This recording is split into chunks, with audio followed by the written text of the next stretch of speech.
همین ساعت هاست. حسین تنها به میدان می رود. الله اکبر. برای دادن جان می رود. الله اکبر.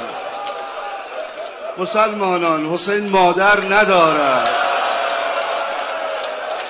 غریب کربلا یاور ندارد.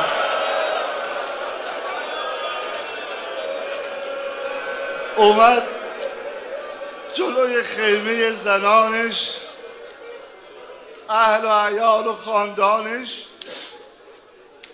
این جمله چرا ما توش نمیمیریم؟ همه غربت حسین در همینه. هل من ناصر ینصرنی؟ کسی از منو کمک کنه.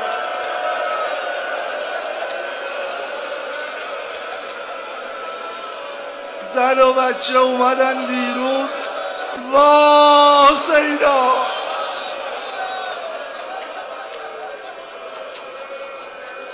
عمه سادات آمد جلو.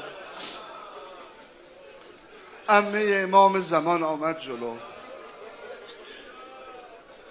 آقا بخوای بری کشته شی، به غربت ما رحم کن. ما رو به کی میسپاری؟ فرمود زینبم چاره ای نیست دیگه، برای من کسی نمونده که شما رو بهشون بسپارم. آقا میشه یه بار دیگه بری با اینا حرف بزنی؟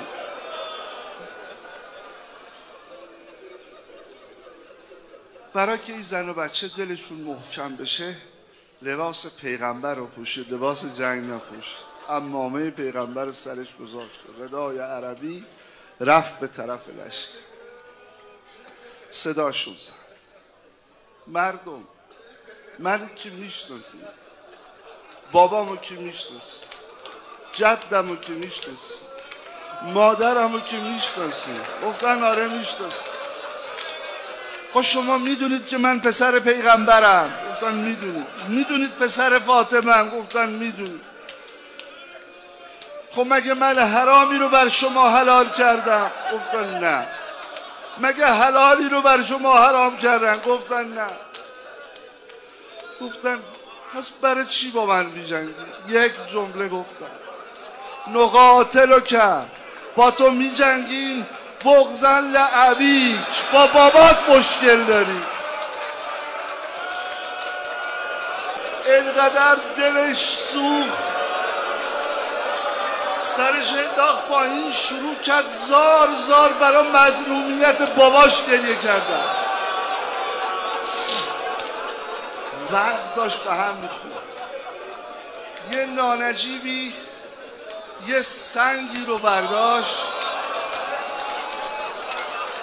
زد به پیشانی امام. فاصله کم بود، سنگ با شتاب خورد، سر شکاف برداشت، خون جاری شد، داره میریزه رو صورتش. لباس زد بالا که خون بند بیاد، قلبش پیدا شد. هرمله آمد، یه تیر سه شعبه به قلب حسین و سقط الحسین من الفرس الى الارض به خده الایمن. با سمت راست به زمین افتاد. چی میگفت؟ چند تا صدا بلند شد. همچین که داشت از اسب میافتاد، امام ما دعای قربانی خواند. بسم الله و بالله و علی ملت رسول الله و فی سبیل الله.